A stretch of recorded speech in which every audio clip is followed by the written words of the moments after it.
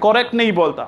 Keep this point in your mind. Even in English, either it is American or Australian or Canadian, he himself can't speak English 100%, 100% correct. ہم اپنی پشتو بھی 100% صحیح نہیں بولتے. آپ کہیں گے کیسے؟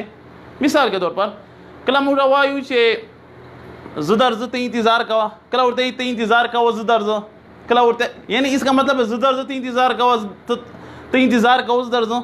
کچھ الفاظ آگے پیچھے کرتے تو اٹ مینز یا بس زدر ز تی انتظار کوا دا بس صحیح، یا تی انتظار کوا زدر ز صحیح دا. تو we can't English, we can't speak our own Pashto, a mother tongue correctly. So what to speak of other languages? تو عمران صاحب اگر آپ پوچھے کہ ہم گرامر کیوں سیکھیں تو میں کہوں گا آپ کو گرامر سیکھنے کی بالکل ضرورت ہی نہیں ہے. آپ انگلش سنیں اور انگلش بولیں. لیکن اگر آپ کہیں کہ جناب ہمیں انگلش سیکھنا ہے بڑی دوست، پھر کیوں سیکھے؟ کیونکہ گرامر میں جب آپ بات کرتے ہیں، انگلش ایک فارن لینگویج ہے، ایک غیر ملکی زبان ہے. تو غیر ملکی زبان کو جاننے کے لیے، غیر ملک کو جاننے کے لیے آپ کو کچھ اصول، قواعد و ضوابط ڈھونڈنے ہیں. سمجھ آیا؟ تو یہ چونکہ it is not our mother tongue, we don't have such type of environment where every person, where every guy speaks English. So اس لیے ہم کچھ راستے ڈھونڈتے ہیں تاکہ ہم ان کو سیکھیں اور پھر جناب ہم ان پہ چل سکیں. اور گرامر، کیونکہ گرامر ہماری لینگویج کو خوبصورت بنا دیتی ہے. ایک تعلیم یافتہ جب بات کر رہا ہو اور ایک غیر تعلیم یافتہ، تو ان کی باتوں میں، الفاظوں میں بولتے ہیں نہیں چھے پلان کی سارا دیر زیاد دلوات تا. اور بیدلی مودی دولت سوائی دلوات یو کس ویلا جاگا لطیفہ راغلا مڑا نورانگ تا پیر روان دا ماوتیل سوکتا مڑا ویلا آگا سنا میری ماوتیل کم پیر ترجمه لسا وینا نا آگا چه اردو جاگا ماوتیل چه ذوالفقار ویلا ذوالکفار سے ابر روان دا.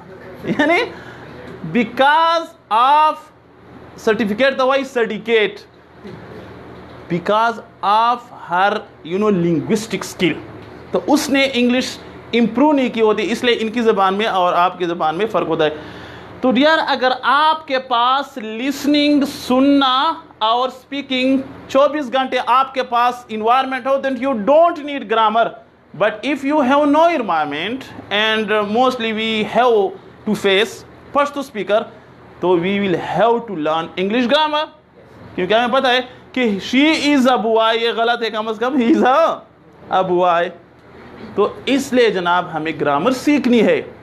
اور گرامر آپ کو سپورٹ دے گا آپ کے پیپر میں، آپ کے انٹرویو میں، آپ کے NTS FTS یا KP یعنی کمیشن جو ٹیسٹ ہے، ان کے لیے گرامر اس لیے ضروری ہے کہ آپ ایک بات ایسے ہی مجھے سمجھاتے، لیکن جو پراپر طریقہ ہے، خاص طریقہ ہے، اس سے آپ مجھے سمجھائے تو جناب اس لیے you will have to learn grammar.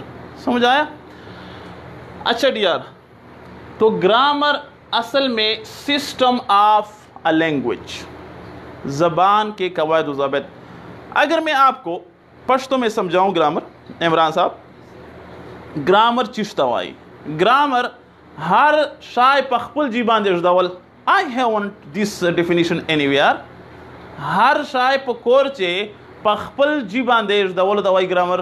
لکہ تاسو چبیش دول یو جائی او چبی مثال کے طور پر کسی تگرد سے کردیا چبی چاوڑے داتا پرتا دا بلش لاندی اوگرہ وہ کسی کا نا. یعنی to put every word on its proper place with specific order is called grammar. آپ اس کمرے کو دیکھیں، ہر چیز ایک اسپیسیفک جگہ پہ رکھی گئی ہے. ایک اور مثال میں آپ کو دیتا ہوں. For example look at my this short.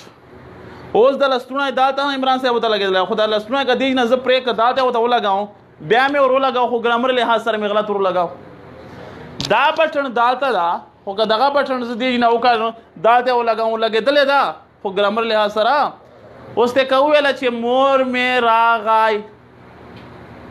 بندے کو پتہ چلے گا کہ یہ بندہ یہ کہہ رہا ہے کہ میری امی آ رہی ہے، لیکن وہ کہیں گے ہاں یار یہ دیکھیں گرامر میں تھوڑا مسئلہ ہے.